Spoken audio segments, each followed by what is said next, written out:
According to a study done by the American Journal for Clinical Nutrition, few Americans are consuming enough protein in their daily diet across all ages.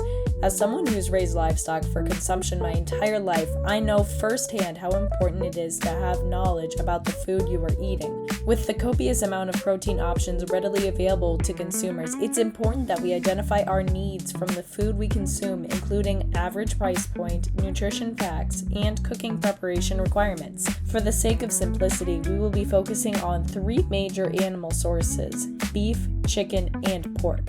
Note that plant-based protein sources like nuts and Beyond Burgers are an acceptable way to get protein, but they will not be the focus for today. With protein being the most expensive nutrient per gram, it's important that we are smart about where consumers invest our money when it comes to protein.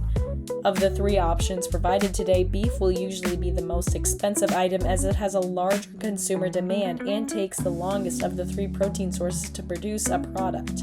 In this instance, pork is the second most economical option as it falls between beef and chicken growth time, resource consumption, and reproductive turnaround. Chicken is the most economical source of protein per raw unit weight due to the fast turnaround and relatively low inputs.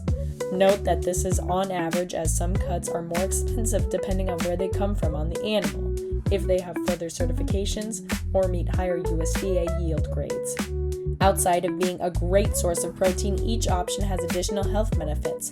For a 3-ounce serving of 85% lean ground beef, there is 24 grams of protein, 218 calories per serving, 13 grams of fat, and 0 grams of fiber and carbs.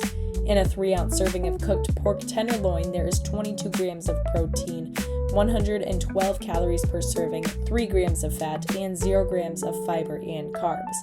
A 3-ounce serving of boneless, skinless chicken breast contains 26 grams of protein, 128 calories, 2.7 grams of fat, and 0 grams of carbs and fiber. Depending on your dietary needs, you may want to look at a protein source outside of which option has the highest concentration of protein per serving. Now that we have established what kind of protein source we will be incorporating into our diet, it is important that we understand the cooking requirements for a safe meal.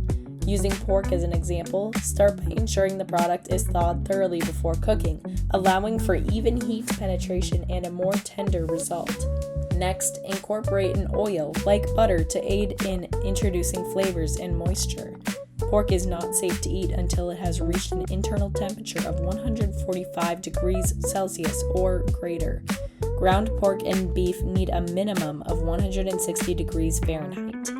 With this information, you are ready to start formulating a plan for your protein needs. By purchasing whole-cut meats, you are able to save money while incorporating healthier habits into your meals. Remember that on average, the cost of an animal protein is dependent on the duration a project takes to be ready to process and not the amount of protein it contains.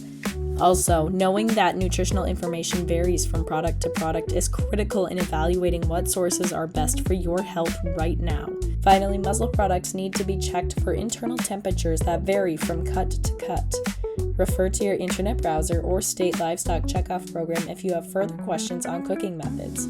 Ensuring you consume enough protein every day is vital to repair and maintain muscle growth, produce hormones and enzymes, and maintain a healthy immune system.